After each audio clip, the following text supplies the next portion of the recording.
Delivery అయిన తల్లులకు వెంటనే పాలు పడవు కదా! అప్పుడు ఏం పౌడర్ వాడాలి అని మనకు డౌట్ ఉంటుంది. సో, నాకు డాక్టర్ వచ్చేసి డెక్సోలాక్ మిల్క్ పౌడర్ సజెస్ట్ చేశారనమాట. అదొచ్చేసి మనకు అందులో ఒక కప్ ఉంటుంది. Measurement cup. అందులో ఇంకా స్పూన్ కూడా ఇస్తారనమాట. పౌడర్ కూడా ఉంటుంది.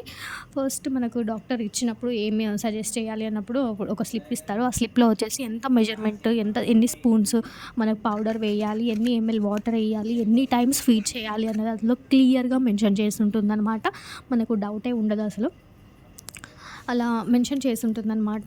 సో, మనం క్లియర్‌గా తెలుసుకోవచ్చు ఎన్ని వారాలకి ఎంత అన్నది. మనం ఫస్ట్ అయితే కొంచెం తక్కువ తక్కువ కలుపుకోవాలి. తర్వాత బేబీ ఆకలిని బట్టి మనం కొంచెం ఎక్కువ కలుపుకోవాలనమాట. 1 స్పూన్ అనంటే 1 స్పూన్ వేసుకొని అందులో 30 ఎంఎల్ వాటర్ కలుపుకోవాలి. అప్పుడు 2 టైమ్స్ ఫీడ్ చేయాలనమాట. సో, నీకు దీని గురించి ఇంకా ఇన్ఫర్మేషన్ కావాలి అంటే నేను నెక్స్ట్ వీడియోలో క్లియర్‌గా నేను పోస్ట్ చేస్తాను దీని గురించి.